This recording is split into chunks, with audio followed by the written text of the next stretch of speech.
me permettre de m'exprimer cet après-midi. Donc guerre et armée, alors tu parlais de sans douleur, ben là il va y en avoir, voilà. Alors de manière parfaitement classique, mais c'est pas inutile non plus d'avoir cet extrait du poème de Léopold Sédar Senghor, Prière de paix, donc tiré du recueil Hostie Noire, et où en fait à la fin de cette strophe, qui doit être la troisième, il parle donc des tirailleurs, des Sénégalais mercenaires qui sont donc qualifiés de dogues noirs de l'Empire, puisque depuis les guerres de la conquête coloniale au XIXe siècle et jusqu'au conflit de décolonisation, l'institution militaire française a recours au recrutement de populations africaines afin d'imposer, de construire, de maintenir l'ordre colonial. Alors on va voir plus ou moins rapidement qui sont ces soldats et comment finalement leur parcours peuvent vous permettre de nourrir des interrogations sur les sociétés coloniales, mais aussi dans leur rapport finalement avec la métropole, puisque ça fait partie du sujet. Et donc sans plus attendre, donc on va voir les soldats de la conquête, avec d'abord la guerre en Afrique. Donc il complète ce qu'a dit Isabelle sur la question de la pénétration française, puisqu'on parle que de la France, en Afrique, donc dans des zones qui ont pu être explorées, où il y a pu y avoir des traités passés entre les souverainetés locales et des militaires. La guerre en Afrique, donc qui, disons, finalement la conquête française peut aussi se replacer dans le temps plus long d'une Afrique, et je vous renvoie à un article de Judith Schell que j'ai mis en bibliographie, où elle s'interroge finalement sur la militarisation de l'Afrique, et où elle montre que depuis le XVIIe siècle, la traite transatlantique a contribué à la militarisation des États côtiers, et également de l'intérieur du continent. Et dans de nombreuses régions, finalement, la guerre fait émerger des zones frontalières qui pourvoient en esclaves. Et, bon, alors évidemment, c'est beaucoup plus détaillé que ce que je vais vous raconter, mais et que finalement, loin de mettre fin à ce processus de militarisation, l'abolition de la traite au début du XIXe siècle a accéléré finalement cette question des guerres, puisque ça rend disponible des combattants professionnels au chômage pour faire d'autres guerres, mais aussi que finalement le marché de l'esclavage ne disparaît pas. Et donc sans la présence de ces opportunités, de ces hommes, la conquête territoriale par des puissances européennes, par la France, n'aurait pas pu se faire dans les conditions qu'on connaît, à savoir très peu de moyens humains venant effectivement de métropole, assez peu de fonds finalement, et beaucoup de soldats africains. Alors j'ai mis cette carte, je ne sais plus où je l'ai trouvée, donc ça posera peut-être problème pour diffuser ce PowerPoint, mais donc qui montre en fait comment finalement les pénétrations européennes se font dans des empires, alors plus ou moins dans des souverainetés plus ou moins anciennes, et comment finalement ces souverainetés elles-mêmes peuvent se battre entre elles, et qu'à chaque fois finalement c'est aussi la question de se pourvoir disons, l'esclave est aussi une forme de butin. Alors, peu d'Européens parce que le recrutement est difficile, et puis leur taux de mortalité, de morbidité en Afrique est très important. Alors, je ne parle pas de l'Afrique du Nord, puisque quand votre programme commence, la conquête de l'Algérie est achevée. Mais donc en Afrique de l'Ouest, à Madagascar, eh bien, les mortalités sont hautes pour les troupes blanches, les difficultés d'acheminement aussi, depuis la métropole. Et donc finalement, la conquête s'accompagne d'un recrutement de très nombreux auxiliaires. Alors des auxiliaires qui vont contribuer donc à battre les empires africains. Je vous ai mis la photo de Samori Touré et la tête de Rabat. Donc ces deux personnages finalement meurent en 1900 ou à peu près, on marque la fin de la conquête territoriale. Et finalement cette conquête s'oppose dans le cadre de ce qu'on a appelé les petites guerres, des guerres de guérilla, des guerres de terre brûlée, où on ne fait pas vraiment de différence entre les combattants et les non-combattants, mais où finalement, là encore je suis sur Judith Schell, les lois de la guerre sont aussi celles de la période précoloniale. Et elle met en exergue l'exemple de la colonne Voulet-Chanoine, qui s'est illustrée par ces massacres, ces déprédations entre la côte et le Tchad actuel, donc la mission qui traverse le Niger en 1899, et qui finalement opère la politique de la terre brûlée, paye ses soldats en esclaves, exécute à l'arme blanche, utilise le travail forcé. Et finalement, ce sont des pratiques qui sont certes celles de l'armée française, mais qui sont aussi celles des armées africaines. Alors, elle le dit, Voulet-Chanoine s'inspire des pratiques de Samori, qui lui-même a récupéré une partie des soldats des armées françaises, puisqu'il observe aussi ce qui se fait du côté français. Donc, finalement, et je rappelle également que ces armées africaines, malgré le différentiel, disons, technique qui va finalement imposer la force des armes françaises, ne sont pas juste armées de lances. Samori a une armée quasi professionnelle, il y a une cavalerie, il a des armes, des fusils. Là, je vous ai mis le canon de l'armée de Rabat, qui est au Musée national tchadien. Donc, c'est pas... Il y a une disproportion, mais elle n'est pas aussi importante que celle qui avait pu être mise en avant. En tout cas, et je vais terminer avec Schell, ce qu'elle met en avant, c'est que la barbarie de la conquête peut se lire donc comme l'aboutissement, je cite, paroxystique de plus d'un siècle de destruction et de transformation violente des économies et des sociétés africaines, donc ce qui laisse finalement disponible toute une série d'individus justement pour faire la guerre. Alors cette guerre, je le répète, elle est violente et elle est médiatisée. Je vous renvoie au livre de Daniel Folliard, Combattre, punir, photographier, qui justement met en avant les exemples faits, toutes ces violences qui sont, et par ailleurs, en partie dénoncées dans les métropoles. Pas toujours, mais malgré tout, la presse métropolitaine peut s'emparer des exactions qui sont en fait plutôt bien connues. Alors pour faire la guerre, il faut recruter des Africains, et ces recrutements, quand votre programme commence, ils sont déjà assez anciens, les compagnies à charte recrutaient des soldats pour la couronne française dès le XVIIe siècle, et un premier corps régulier d'infanterie de marine est créé en 1765, ce sont les LAPTO.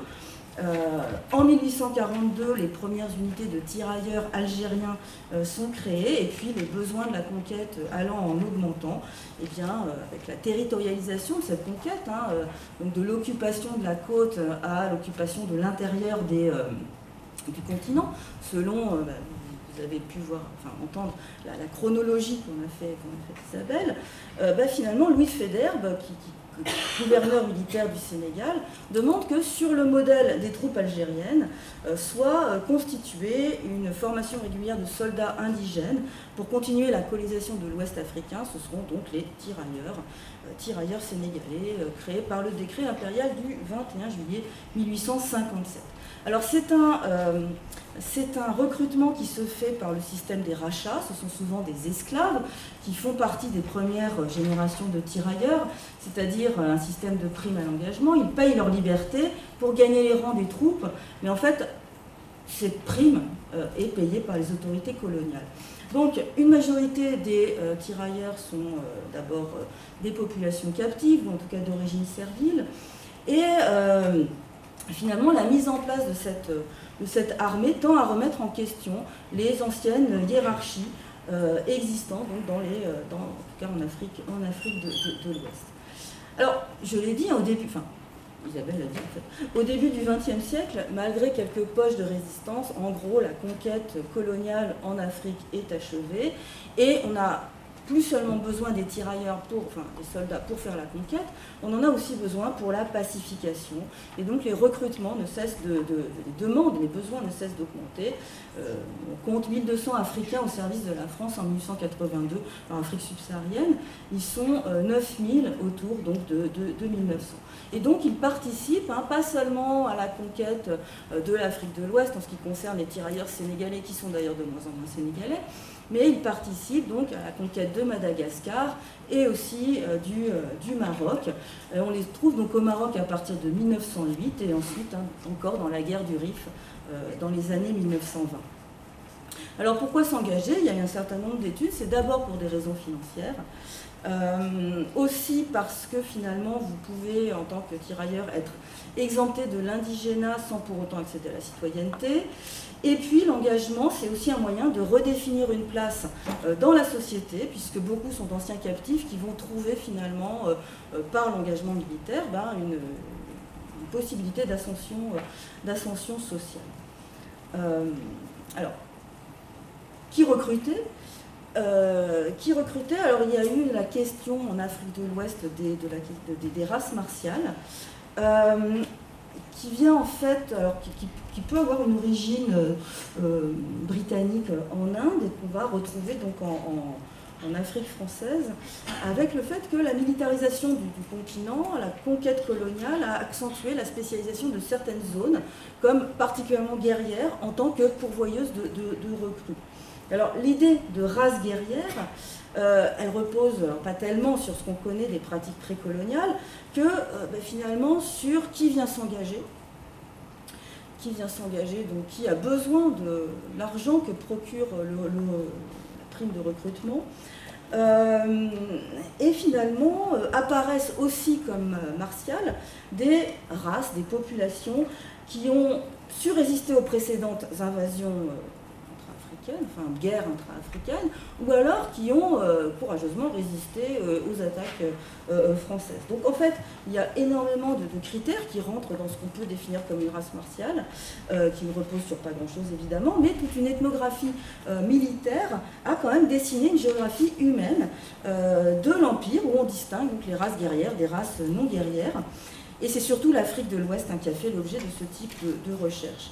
Alors, cette assignation a finalement une identité d'appartenance à une race guerrière est censée aussi faciliter les recrutements qui, jusqu'à la Première Guerre mondiale, reposent théoriquement sur le volontariat. Et donc la principale race martiale, race guerrière en Afrique de l'Ouest, ce sont les Bambara. Est-ce qu'ils sont devenus guerriers parce qu'ils ont été particulièrement nombreux à intégrer l'armée française, ou est-ce que c'est leur prédisposition guerrière qui font qu'ils intègrent l'armée française? Mais en tout cas, cette présence Bambara, c'est aussi, c'est ce qu'a écrit Cécile Van den Haven, un moyen d'une certaine manière d'unifier la communication au sein de cette armée africaine par justement l'utilisation du Bambara comme base finalement du parler technique. Donc la création artificielle d'un français tirailleur qui semble suivre les structures grammaticales du Bambara, en tout cas telles qu'elles sont imaginées par les officiers français. Mais alors, Charles Mangin reprend au début du XXe siècle la théorie de la combativité de certains guerriers africains pour théoriser finalement la question de la race guerrière dans La Force noire, alors qui est une tentative de théorisation de la notion sur toute une batterie de critères physiques, physiologiques, sociaux pour expliquer cette thèse. Et surtout pour justifier l'idée selon laquelle l'Afrique occidentale pourrait être une véritable terre à soldats, un répertoire inépuisable de combattants pour justement aider la France. Alors l'originalité, c'est que Mangin envisage l'utilisation de la force des troupes africaines dans un conflit européen. Et donc préparer les soldats africains à combattre des militaires européens peut être vu comme une entreprise propre à perturber l'ordre colonial finalement fondé sur la domination raciale. Même si la force noire au départ c'est pour l'installer au Maghreb, tandis que les Maghrébins pourraient aussi participer à des combats en Europe, ce qu'ils font déjà depuis la guerre de Crimée. Mais alors, le but de Mangin, c'est aussi d'obtenir une loi de conscription en Afrique subsaharienne. La conscription qui évidemment n'a pas la même signification en Afrique subsaharienne où l'essentiel de la population est sujette et pas citoyenne, donc qu'en France.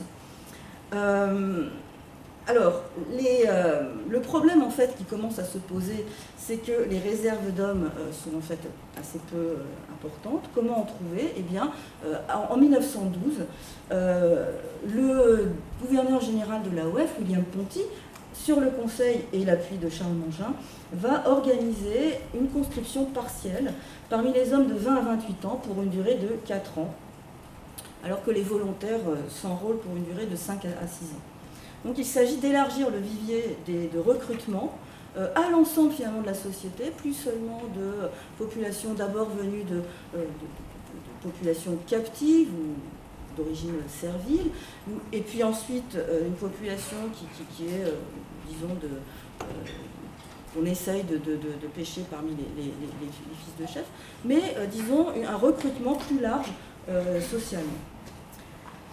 Alors, je vais la faire courte puisque je l'ai écrit. Donc voilà, les indigènes dans l'armée, finalement, en 1914, c'est deux armées. L'armée d'Afrique, dans le 19e corps d'armée qui est créé en 1873, donc ça c'est pour le Maghreb, et puis l'armée coloniale, qu'on appelle ainsi depuis 1900, avec donc différentes troupes, disons composées de différents bataillons coloniaux, donc 35 Sénégalais, 16 Indochinois et 9 Malgaches. Et ces troupes participent aux événements, notamment au défilé militaire du 14 juillet. Je vous ai mis deux photos du 14 juillet 1913, donc avec les tirailleurs sénégalais et les tirailleurs algériens, donc à Longchamp. C'est donc le défilé. Donc on en est là en 1914, quand commence la Première Guerre mondiale, et où finalement on va largement utiliser les soldats africains. Alors d'abord, en juillet 1914, le ministre de la Guerre demande que soient prélevés dans l'Empire prioritairement des Maghrébins, des forces importantes tant en raison de leur effectif que de leur qualité exceptionnelle. Donc là aussi, on est dans la problématique des races guerrières. Et puis, Charles Mangin n'a pas convaincu l'état-major qu'il fallait aussi utiliser des Africains noirs. Mais en fait, assez vite, face aux premières hécatombes, et puis à l'idée que de toute façon la guerre sera longue, on revoit les positions et finalement il y a un appel aux troupes, aux tirailleurs. Alors la Grande Guerre des Africains, la question qui se pose, c'est est-ce qu'ils sont partis sur la base du volontariat ou de la coercition? Alors les deux. Il y a beaucoup de propagande qui est faite, à savoir que les autorités coloniales, que ce soit au Maghreb ou en Afrique subsaharienne ou à Madagascar, sollicitent la collaboration des chefs traditionnels, religieux, et vous avez donc un certain nombre d'exemples, de récits d'administrateurs coloniaux qui expliquent comment tout le monde s'est réuni autour de la mosquée à Palabré et a dit voilà, il faut sauver la France de l'agression de l'Allemagne et Dieu doit protéger la France, vous devez partir.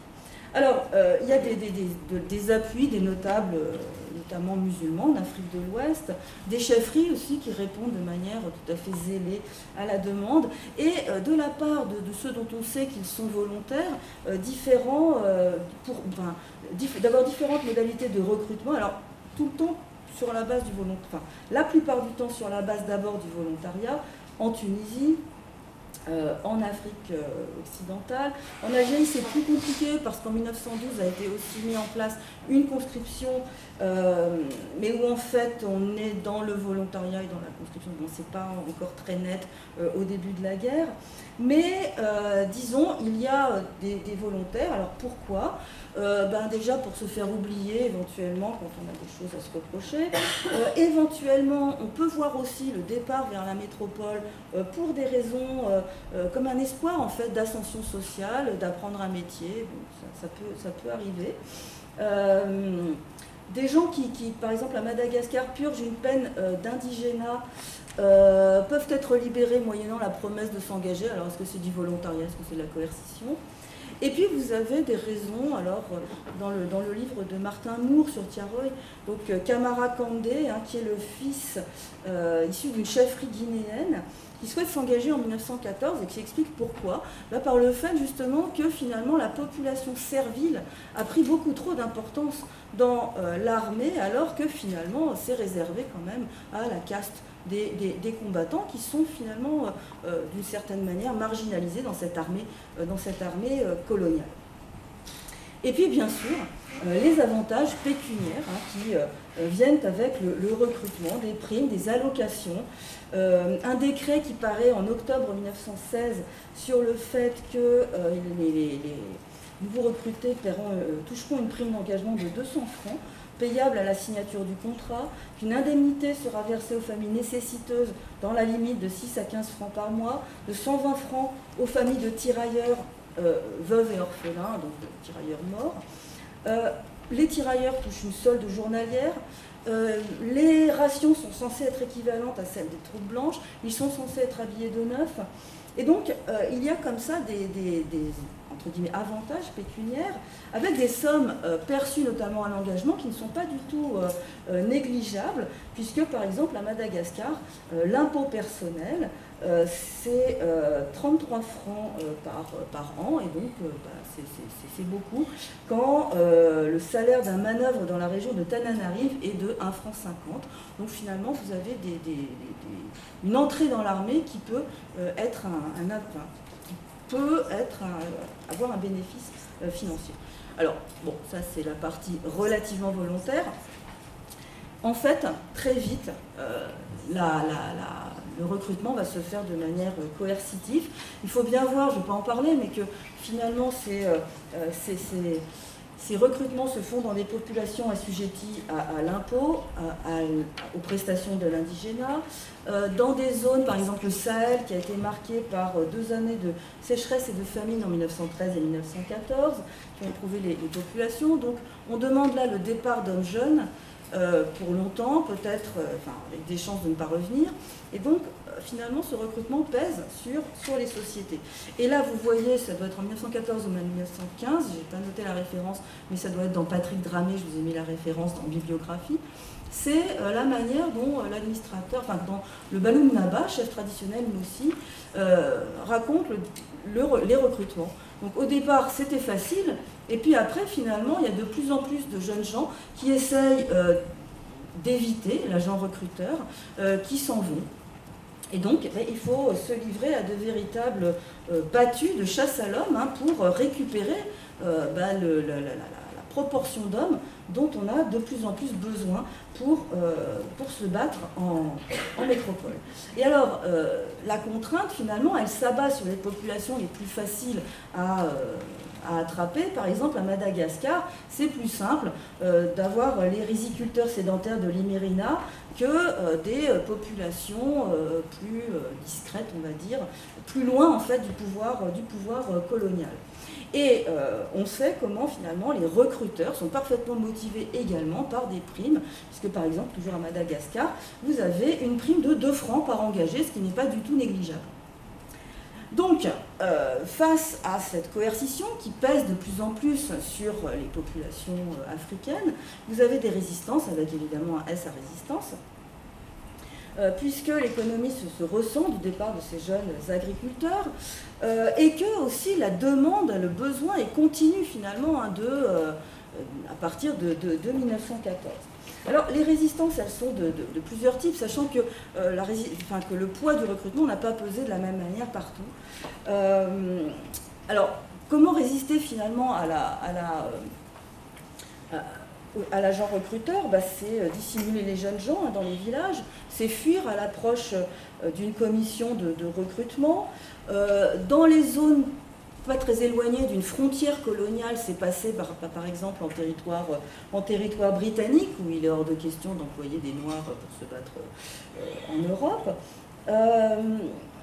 Et puis, alors vous avez aussi des résistances qui sont par exemple liées à Madagascar au fait que mourir sans que les proches puissent rapatrier le corps est une perspective très insupportable, donc ça va aussi freiner certains recrutements.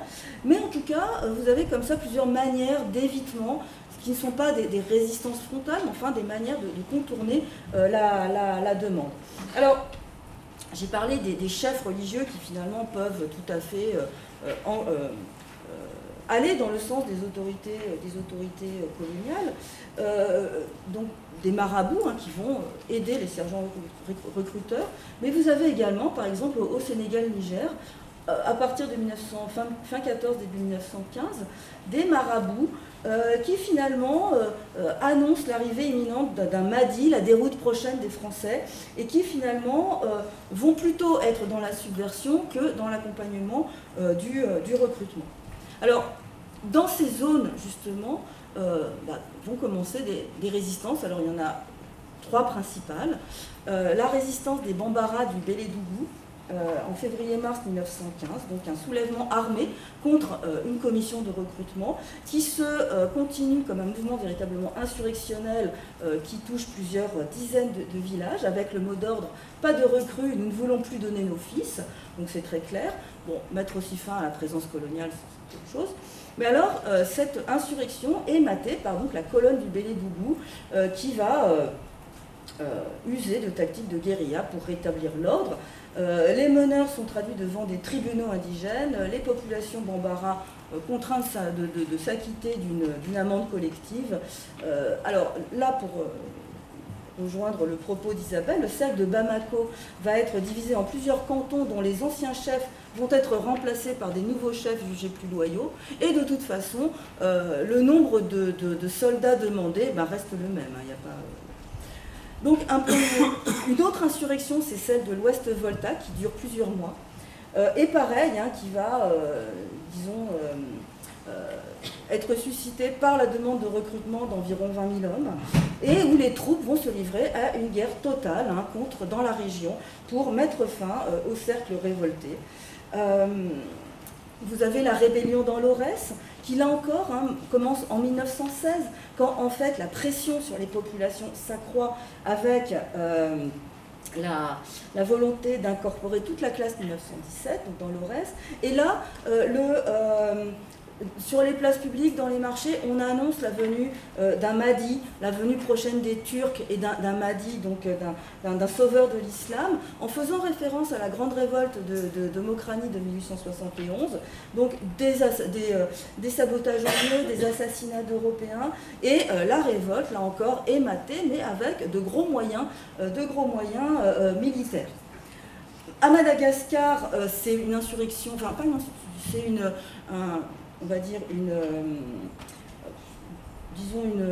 la mise à jour d'une association alors qu'on qualifie à Madagascar, qui est la première nationaliste, celle du Pierre Fer Ramification, Vivato Sakelika, où en fait les arrestations de meneurs coïncident en fait avec le moment où l'autorité coloniale demande de plus en plus de soldats. Et alors, ces résistances de la population, ces mouvements insurrectionnels, on voit aussi comment comment finalement cet apesantissement du recrutement va aussi provoquer une résistance, alors évidemment pas la même, des administrateurs. Donc dès 1915, des administrateurs au Sénégal, Niger, sont parfaitement conscients du recrutement exagéré qui pèse sur leur population, donc le malaise dont souffre la colonie et tous les incidents violents que nous avons pu réprimer. Il est de fait donc, que les populations sont en méfiance, etc. etc. Et jusqu'au plus haut niveau de la hiérarchie, puisque Joost van Vollenhoven, donc le gouverneur général de l'AOF, va protester de la demande récurrente de tirailleurs, estimant que ce n'est pas des hommes qu'il faut donner, c'est éventuellement des productions agricoles, mais que cet empire africain est pauvre en hommes et qu'ils ne peuvent plus donner. Et pauvre en hommes, je vous rappelle, la situation démographique de l'Afrique de l'Ouest et de l'Afrique de l'AOF et de l'AEF, ce sont des zones qui sont considérées comme sous-peuplées et que finalement le recrutement, même si c'est quelques milliers d'hommes, pèse fortement sur les communautés locales. Donc, quelle réponse face à ces résistances? C'est la mission Diagne. Alors, je vous ai mis deux sites où vous avez énormément finalement, deux sites qui vous font des petits reportages sur la mission Diagne qui sont tout à fait bien faits. Et où on voit comment Blaise Diagne, donc le premier député noir du Sénégal, là, Clémenceau, influencé par Mangin, en fait, le charge d'aller en Afrique, notamment dans les zones de résistance, pour voir comment, plus par la douceur, on va dire, et l'action psychologique, que par la violence, trouver finalement les hommes qui manquent de plus en plus. Alors Diagne est accompagné des grands marabouts, mais également d'officiers africains, ils ne sont pas nombreux, mais enfin bon, ils peuvent l'accompagner. Par exemple, le lieutenant Abdelkader Mademba, décoré de la Légion d'honneur après sa participation à la bataille de Verdun, qui accompagne donc Diagne dans sa tournée. Alors, tournée qui a laissé une trace par un album photographique dont le site de Sherbrooke vous fait tout un commentaire qui est tout à fait intéressant. La mission Diagne est un succès, vous avez quelques 70 000 tirailleurs qui sont donc recrutés. Alors, est-ce que c'est le charme de Blaise Diagne, le choc psychologique, la persuasion, ou est-ce que c'est le fait que ce sont des zones qui, en partie, ont déjà été bien réprimées, qui permettent finalement de davantage solliciter la population? Bon, en tout cas, Diagne, cette mission, au regard des attendus, est un succès. Alors, ce que dit la Grande Guerre, c'est une présence inédite des combattants africains en métropole. Alors, la plupart des territoires, sauf la Mauritanie, je crois, ont donné des soldats. Alors, bien sûr, certaines zones ont donné plus que d'autres. En tout cas, les recrutements ont battu en brèche la théorie des races guerrières, puisque au fur et à mesure qu'on épuise les zones de races guerrières, on prend dans les races non guerrières, on s'aperçoit que de toute façon, elles se battent aussi bien que les autres, et que de toute façon, Mangin, à la fin de la guerre, reconnaît que le creuset militaire français forme des soldats disciplinés, quelle que soit leur origine. Alors, selon Michel Baudin, l'Afrique aurait apporté à l'armée française à peu près 6,7% de ses combattants, dont les 4/5e ont combattu en France et en Orient. Alors le poids, bon, vous avez les chiffres, je ne vais pas y revenir, je précise qu'il y a une exposition à Meaux au musée de la Grande Guerre sur combattre loin de chez soi, qui notamment donne l'expérience de ces maghrébins et de ces ouest-africains et malgaches dans les combats européens. Des combats européens, ils sont de tous les combats, le chemin des dames, Verdun, etc. Alors sur leur mortalité, on estime que leur mortalité est à peu près la même que ceux des métropolitains, qui n'ont pas été particulièrement sacrifiés, qui n'ont pas particulièrement servi de chair à canon, mais que de fait, leurs pertes ont été jugées moins importantes que celles des métropolitains. En tout cas, les poilus des colonies ont payé d'un bilan assez lourd, donc de leur participation. Et donc cette nouvelle présence des Africains, on les voit dans les camps où ils arrivent. Alors, les Maghrébins ont été envoyés directement au front, on s'est aperçu que c'était n'importe quoi parce que la plupart n'étaient pas formés. Donc, ils sont ensuite retournés se former dans des camps d'entraînement. Les tirailleurs sénégalais également. Donc, on trouve des camps à Arles, à Toulon, à Bordeaux, à Fréjus, à Saint-Raphaël, à Lunel. On les forme, par exemple, à la conduite automobile. Et puis, vous avez donc des camps de repos pour les soldats qu'on amène à l'arrière parce qu'ils sont blessés, parce qu'ils sont en permission, sachant que la permission, ils ne rentrent pas chez eux. Mais qu'au contraire, ils sont toujours sur surveillance dans divers de ces camps. Alors, Guillaume a parlé des soldats musulmans qu'on obligeait à manger du porc. Pendant la Première Guerre mondiale, c'est vraiment le contraire. Surtout, on fait attention. On sait qu'il y aura énormément de soldats musulmans. Alors, on fait attention déjà à la nourriture. Donc, pas de porc, pas de vin. On fait attention également, très vite, il y a la question des inhumations. Comment vont-elles se passer avec la constitution de carrés militaires. Ça, c'est à Châlons, c'est pour aller visiter quand vous serez en avril. Donc, c'est pas loin du centre. Et donc là, vous avez un modèle type de stèle funéraire musulmane qui a été dessiné, semble-t-il, par Étienne Dinet, qui est un peintre français installé en Algérie et converti à l'islam.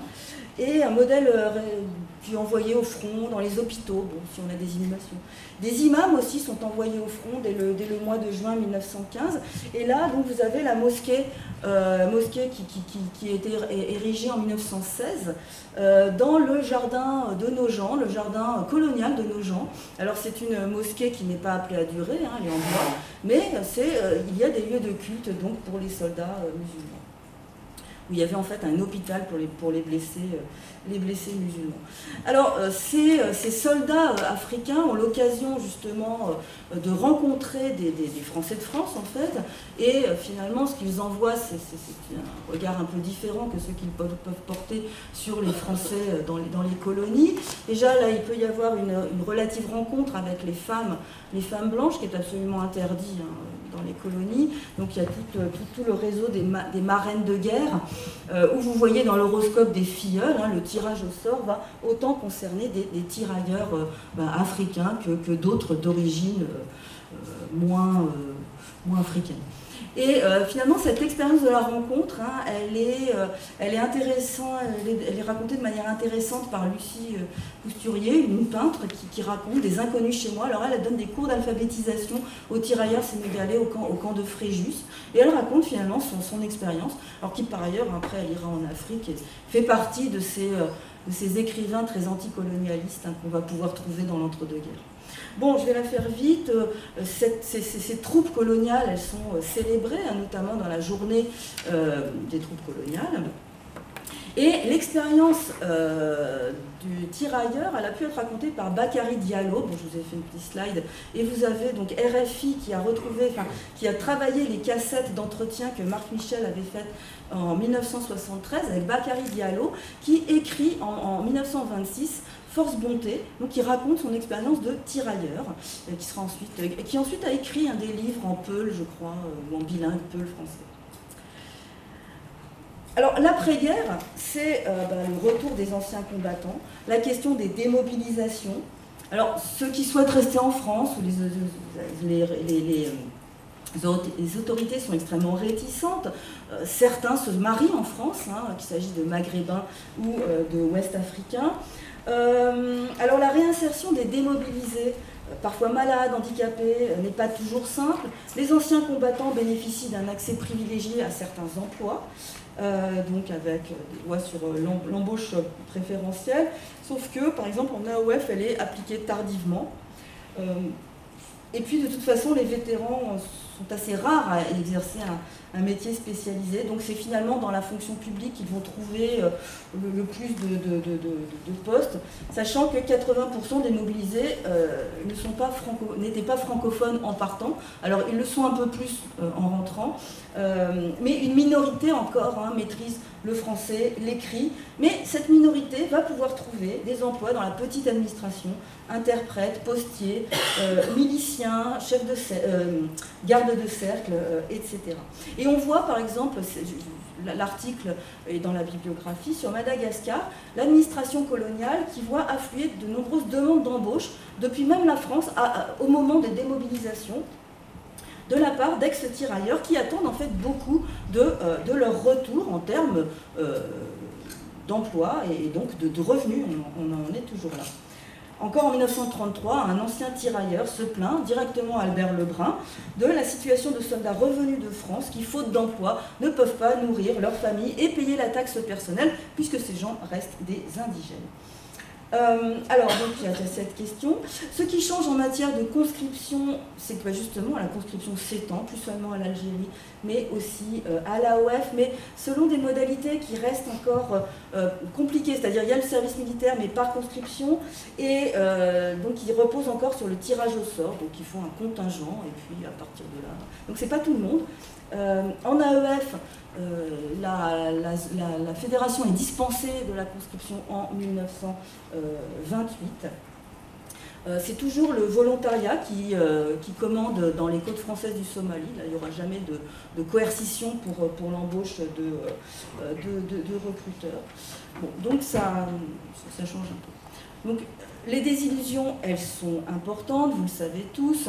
Alors, en 1914, Blaise Diagne, député du Sénégal, élu par les habitants des 4 communes, en fait, avait négocié l'intégration des troupes régulières des originaires dans les troupes régulières de l'armée française.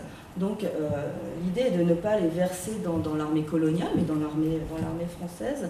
Donc il fait adopter en 1915 justement cette loi. Donc une loi aussi qui soumet les originaires au service militaire.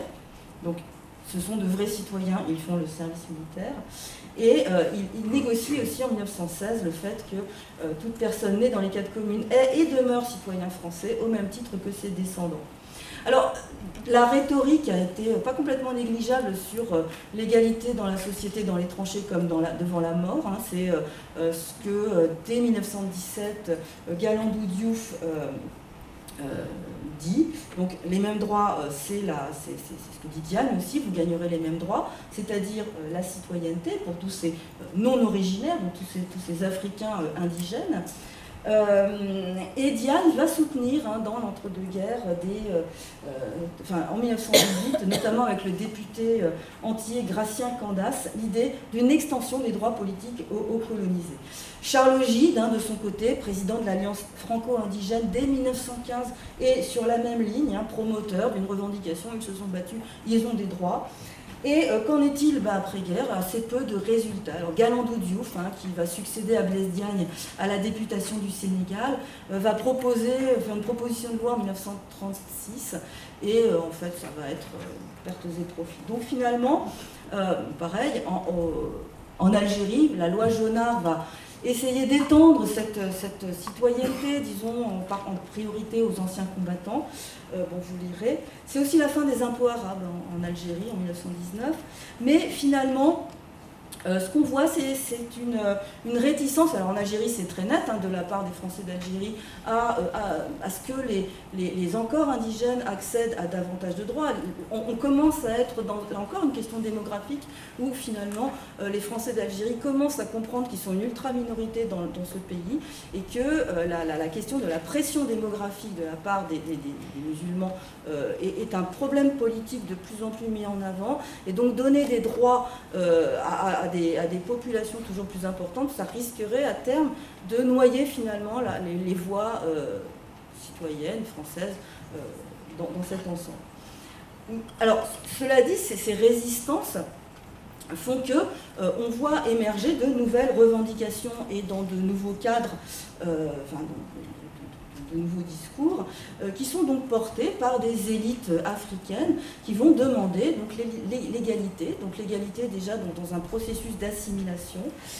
Par exemple, Émir Khaled, donc le petit-fils d'Abdelkader, donc commandant du groupe des armées du Nord donc en 1914, et le général Foch souhaite l'utiliser pour remotiver les divisions nord-africaines dans des tournées de plusieurs mois.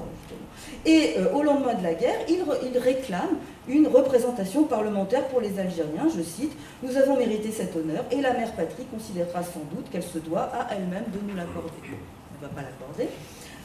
Les élites citadines, donc autant on va dire que de manière très très grossière, dans les populations rurales vont plutôt espérer de la métropole des emplois, des pensions, ce qu'elles ont d'ailleurs, autant les élites citadines vont plutôt focaliser leur discours sur l'obtention de nouveaux droits, notamment la citoyenneté. Et comme finalement ces citoyennetés seront difficilement accordées, eh bien vous avez donc des demandes qui vont s'exprimer. Par exemple, Jean Rallet-Mongo à partir de 1920, alors lui c'est un ex-rasier qui doit à la France finalement sa libération en tant qu'esclave, il avait 12 ans.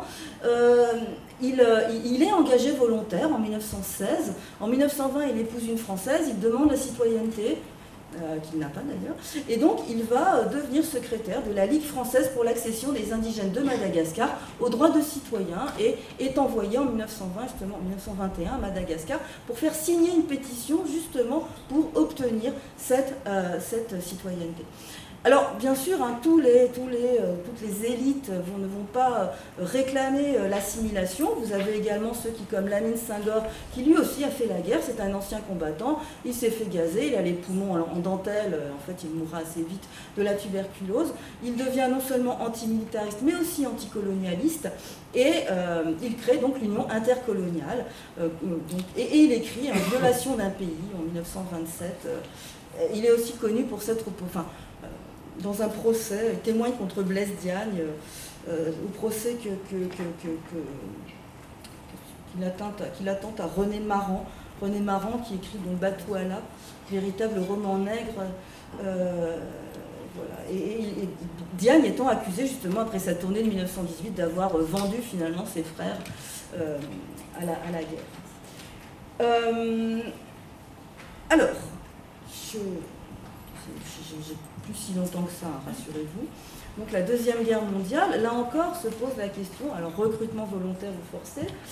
Au cours de l'entre-deux-guerres, le métier de tirailleur a été popularisé malgré tout, il attire davantage, les soldes se sont élevés, la qualité du cantonnement s'est améliorée, mais aussi les perspectives de reclassement, ce qui fait qu'il y a moins de problèmes à envisager finalement d'envoyer des fils à l'armée. Et les soldes et avantages consentis aux engagés sont également plus importantes que celles aux appelés, donc bon, il y a des problèmes de ce point de vue-là, mais vous avez quand même un métier qui est davantage qu'en 1914. Donc d'un côté, vous avez un volontariat qui peut être accepté, d'un côté une conscription qui s'impose aussi progressivement aux populations, alors plus ou moins selon les régions. Nancy Lawler notamment a montré la diversité du rapport à l'armée en Côte d'Ivoire. Et donc, au début de la guerre, en 1939, on voit là encore des témoignages spectaculaires de loyauté, notamment El Hadj Seydou Nouroutal, donc le même qu'en 1918, qui, vous voyez, est photographié là en train de finalement appeler les recrues et appeler, disons, également à s'engager. Et vous avez un certain nombre de notables qui ont au moins un fils dans l'armée, estimant que c'est de bonne politique quand il s'agira ensuite de choisir des chefs. Alors, de ce qu'écrit Nancy Lawler, les recrutements se font sans résistance particulière, mais sans enthousiasme particulier non plus. Mais de toute façon, vous avez donc encore des pressions pour recruter. Alors, il y a une zone où il n'y a pas de pression, c'est la côte française des Somalies, et donc Laurent Joly a bien étudié, disons, ce qui pousse des Somalis à partir à l'armée. Ça peut être l'environnement familial, ça peut être l'absence de développement économique et donc d'alternatives au métier des armes, qui peut aussi prévaloir. De toute façon, pour les Somalis, ce sont des contrats à durée déterminée, et ce qu'on voit, c'est quand ils ont l'argent nécessaire pour un projet économique, eh bien, ils ne remplissent pas particulièrement. Donc là aussi, la question des races guerrières, le métier des armes est un métier parfaitement honorable, mais c'est pas forcément celui qui va être choisi, disons, pour une très longue durée. Alors là encore, le poids des soldats africains dans les armées alliées, je vous lirai le slide parce que je n'ai plus le temps. En tout cas, en 1940, vous avez donc un certain nombre d'Africains, là encore, qui arrivent en métropole. En 1940, après la défaite, Charles de Gaulle mise sur l'Empire, et comme l'écrit Eric Jennings, la France libre a été conçue à Londres, mais est née au Tchad, et finalement vous avez donc à partir du Tchad un recrutement à nouveau de volontaires européens colonisés. Alors, du côté des colonisés, l'enrôlement obligatoire a aussi pesé, comme d'ailleurs les grands moments du travail forcé, c'est la France libre, parce qu'il faut finalement alimenter la machine de guerre. Donc, officiellement volontaires, les colonisés FFL ne le sont pas forcément. En tout cas, ce sont des éléments de la reconquête, d'abord de l'Afrique, et puis ensuite donc de l'Europe. Alors, je rappelle cette slide quand même, ceux de 1940, 39-40, qui sont faits prisonniers. Et là encore, vous avez un PDF fait par le ministère des Armées, qui est pas mal, les chemins de la mémoire, qui liste finalement les lieux de massacres et de mémoriaux des soldats colonisés, qui ne sont pas complètement... donc également un travail d'Armel Mabon, et donc Léopold Sédar Senghor, que vous pouvez voir comme prisonnier là. Donc, élément de la reconquête, et je termine donc ma troisième partie. Donc les soldats africains à l'heure du colonialisme tardif, avec des sorties de guerre entre répression et réforme, avec des mutineries, enfin des mouvements de contestation qui commencent dès 1940. À partir du moment où il y a les prisonniers, il y a ceux qui repartent, les démobilisés de 1940, et leur retour est entaché de tensions nombreuses, notamment liées au paiement de leurs soldes et des primes. C'est-à-dire qu'on les balade hein, depuis Dakar. Vous aurez votre prime à Dakar, puis vous aurez votre prime à Bamako, puis vous aurez votre prime quand vous serez rentré au village. Finalement, ça n'arrive pas. Donc il y a des protestations dès 1940. Et après, bien sûr, avec les démobilisations de 1944, je ne vais pas particulièrement insister sur Tiaroy parce qu'il y aurait beaucoup à dire, mais en tout cas, donc, il y a ce retour des tirailleurs, cette démobilisation tardive, difficile, trop longue, qui provoque, donc et surtout qui ne veulent pas être payés, et surtout donc, qui provoque ce mouvement sur lequel on n'a pas fini de travailler. Mais par ailleurs, il y a également des réformes, et là je vous renvoie vraiment au livre de Ruth Chignot, qui estime qu'on a beaucoup travaillé, hein, c'est vrai, sur les soldats africains des deux guerres mondiales, mais beaucoup moins en fait à partir de 1945. Et elle, ce qu'elle met en avant, c'est qu'il y a en fait un certain nombre de réformes, puisque les autorités militaires savent qu'ils vont devoir compter sur les soldats, encore sur les soldats africains. D'abord, d'un point de vue symbolique, on ne parle plus de tirailleurs sénégalais, on parle de soldats africains. Ensuite, il y a en 1950 la mise au niveau des soldats africains, des pensions des soldats africains et des soldats français. Et puis, moins de conscription, beaucoup plus d'appels au volontariat. Et puis, pour préparer cette modification d'une armée finalement plus de métier, c'est l'idée d'avoir des structures et notamment des écoles où pourront se former les Africains. Donc ça va de pair hein, avec l'idée d'une africanisation des cadres.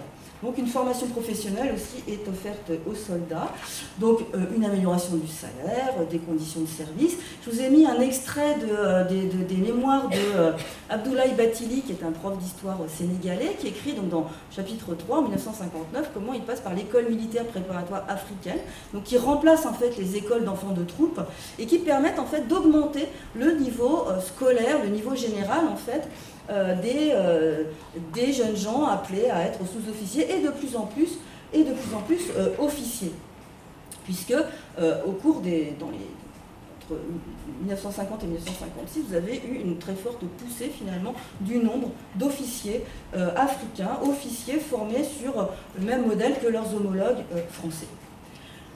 On s'est beaucoup posé la question, est-ce que les anciens combattants sont des nouveaux agents politiques, sont des fers de lance de la contestation? Alors d'abord, ce sont des gens organisés avec... on retrouve les mêmes choses après la Première Guerre mondiale. La question du paiement des pensions, des primes, également la question des emplois réservés. Et donc vous en avez un certain nombre, hein, en 1948, des listes qui montrent sous-inspecteurs de police, gardes forestiers, postiers, bon bref, exactement la même chose. La pension militaire reste la principale forme d'aide étatique hein, consentie aux anciens soldats. Alors en AOF, vous avez donc la maison des anciens combattants, avec dans plusieurs villes des maisons donc, où finalement ces anciens combattants vont avec des sections locales, donc vont se retrouver, vont préserver la solidarité entre les combattants, mais ces associations permettent aussi d'aider finalement, par exemple, de trouver des logements à prix modique pour les veuves, pour les orphelins, de former les orphelins, bon bref, d'encadrer toute cette sociabilité finalement issue de la guerre. Et donc sous la pression de ces groupes, les autorités accélèrent le versement des pensions, construisent des foyers ou maisons du combattant en Afrique du Nord, en Afrique de l'Ouest. Alors la question de l'égalité des pensions, donc je l'ai dit, elle est levée en 1950. Et alors, sachant que la voix de ces anciens combattants peut être portée par les nouvelles élites politiques, par exemple, vous lirez ce texte dans l'Humanité paru le 20 mai 1949, écrit par Daniel Ouezin Coulibaly, donc député de la Côte d'Ivoire. C'est au moment où Félix Éboué est porté au Panthéon, et il raconte, là où c'est en jaune, il raconte donc le destin finalement de ces anciens combattants qui sont revenus, bon pas morts, mais enfin pas en très bon état, complètement dépenaillés, pauvres, et dont finalement personne ne s'occupe d'eux, et donc qui appellent justement à ce que les pensions soient payées, régularisées, égalisées. Et donc vous avez le député du Niger, hein, le député Rassemblement démocratique du Niger, Amani Diori, qui introduit justement un amendement à l'Assemblée nationale pour garantir l'égalité des pensions. Alors sachant que cette question se pose, elle rejoint en fait à travail égal, salaire égal, hein, des revendications qui ont lieu au même moment parmi les travailleurs, par exemple, du chemin de fer à Dakar. Alors leur rôle politique, eh bien, il est assez divers. Ils peuvent, puisqu'ils savent parler français, parfois de plus en plus ils savent l'écrire, ils ont un revenu régulier, donc finalement ils font partie de ces notables et sur lesquels le RDA, le Rassemblement démocratique africain, s'appuie notamment pour élargir son audience. Il peut notamment relayer, le RDA, son influence par les vétérans qui eux-mêmes vont relayer l'influence du RDA. Et puis je vais terminer, puisque finalement on a besoin, donc disais-je, de ces soldats africains assez vite après la fin de la guerre, toujours pour les mêmes raisons, pour assurer, maintenir l'ordre colonial. Alors, pourquoi il y a toujours des soldats qui s'engagent? Toujours pour la même raison, pour les questions financières.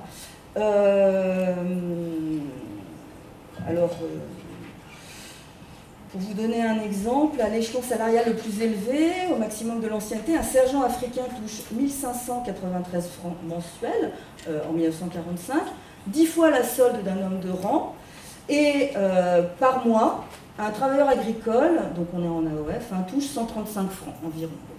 Pas complètement désavantageux. Et pareil, l'argent rapporté par la solde des tirailleurs au Tchad en 1952, c'est à peu près le montant de l'impôt demandé dans la région. Donc ce n'est pas complètement rien. Donc un salaire décent, des carrières nouvelles qui s'offrent, et finalement des soldats qui vont servir au maintien de l'ordre colonial, que ce soit dans la Syrie mandataire après 1945, mais que ce soit aussi à Madagascar en 1947, où on va voir arriver des troupes d'Afrique de l'Ouest, du Maghreb, mais aussi des Somalies. Et puis enfin, la guerre d'Indochine. On va donc avoir des combattants maghrébins et ouest-africains, ainsi que pendant la guerre d'Algérie, également des soldats ouest-africains et des soldats également algériens, les fameux harkis. Alors en conclusion, en 1960, Pierre Messmer, ministre des Armées, évalue à 65 000 hommes l'effectif des troupes originaires d'Afrique noire restant dans l'armée française. Donc on est en 1960, année des indépendances. Et ce chiffre devrait être ramené à 57 000 en 1961 et 45 000 en 1963. Donc en fait, il y a encore, après les indépendances, des soldats africains dans les armées françaises. Ce n'est qu'en 1964 que normalement, ils n'y sont plus. Par ailleurs, comme vous le savez, 1960 ne marque pas la fin de la présence militaire française en Afrique, par le biais de plusieurs accords de coopération, mais aussi en Algérie. Et je vais terminer avec la mémoire finalement de ces hommes. Alors Marc Michel dit qu'elle a été réactivée grâce au film Indigène en 2006. En fait, cette mémoire s'est d'abord focalisée sur la question des pensions, puisqu'à partir des années 70, des vétérans cherchent à faire valoir leurs droits, puisque l'indexation des pensions se termine avec l'indépendance des pays, et la revendication principale, ça va être finalement la revalorisation de leurs pension, ce qui est fait en 2002, ce qui est parfois un peu tard. Merci, désolé pour le temps.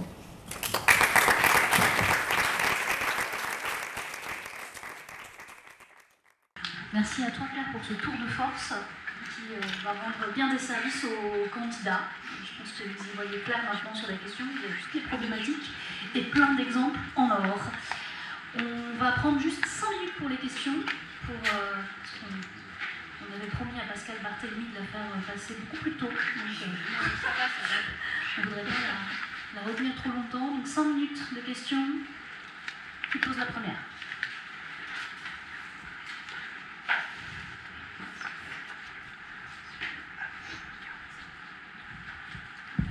Bonjour.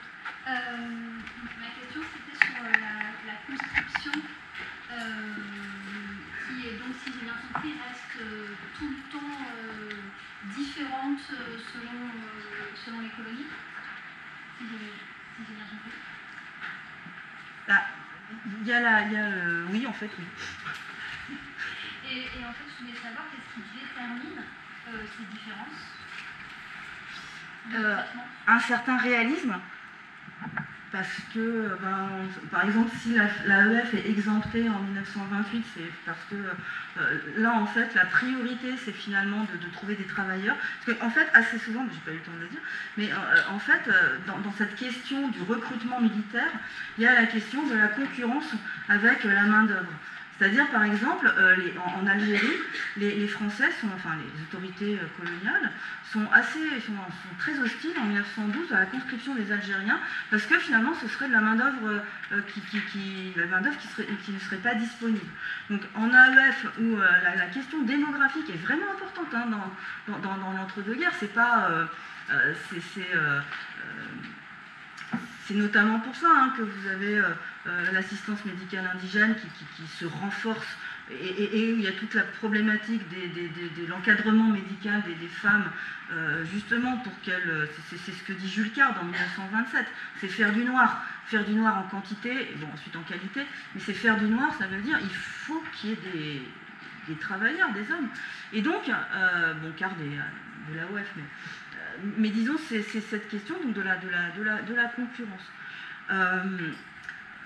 À Madagascar en 1916, les questions de recrutement militaire, en fait, il y a trop d'agitation et finalement, la crainte des autorités, c'est que l'agitation continue. Donc, finalement, il n'y a plus de recrutement militaire, il y a de plus en plus de recrutement de travailleurs. Donc en fait, il n'y a jamais il n'y a pas vraiment une politique cohérente de bout en bout. C'est en AOF, en 1919, on part du principe qu'on peut se permettre de faire déjà une conscription, de mettre en place un service militaire qui s'appuiera donc sur la conscription, ça veut dire un certain niveau de recrutement. Donc c'est pas vraiment le service militaire comme en France, où là c'est le service militaire obligatoire pour toute une partie pour les jeunes gens de 7 à 77 ans. Et en fait, là c'est encore un tirage au sort. Donc, mais c'est en partie pour préserver, disons, la possibilité de recruter aussi de la main-d'œuvre pour les chantiers privés, publics, etc.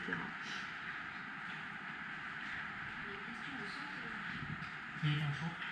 Simple question, est-ce que le rassemblement de populations africaines d'origine géographique très diverses dans l'armée française a pu contribuer à développer une culture panafricaine? Je pense que tu écris, vous amènes. Je sais pas, je crois qu'il n'y a pas du tout de travaux sur ça en fait. C'est surtout pendant la Première Guerre mondiale, les colonisés africains sont quand même plutôt regroupés par zone géographique pour des questions, il faut trouver des interprètes. Et donc au Maghreb, on va prendre des interprètes de l'arabe et en Afrique occidentale, plutôt des locuteurs, alors quasiment plutôt du bambara. Mais donc il peut y avoir des rencontres entre colonisés. Alors après, le panafricanisme, j'avoue que... Oui, bon, j'ai pas l'impression que la Seconde Guerre mondiale ait été déterminante de ce point de vue dans la naissance du panafricanisme en Afrique de l'Ouest, qui arrive quand même un peu de l'étranger, quand même, de l'Afrique, des États-Unis, de la Caraïbe, et avec Nkrumah. Voilà. La connexion avec la Seconde Guerre mondiale, ça reste une inconnue pour moi. Alors moi, c'est une question de vocabulaire. Entre le terme de guerre, d'insurrection, des fois on voit que ça flotte, là on parle d'insurrection à Madagascar en 1947, d'autres disent que c'est une guerre qui ne dit pas son nom, on parle de guerre du Bani-Volta, on parle d'insurrection en 1916.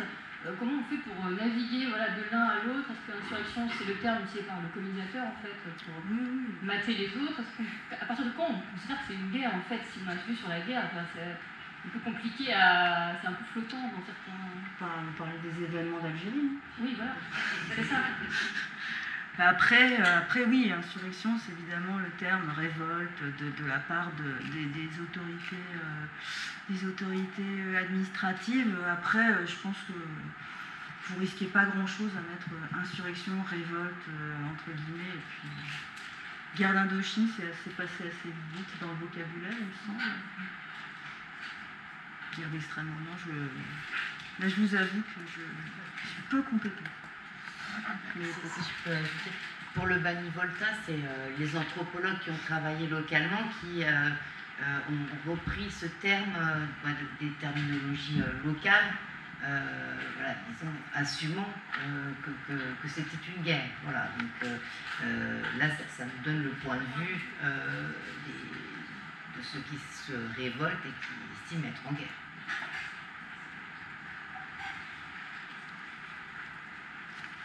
Plus de questions. Très bien, ça nous permet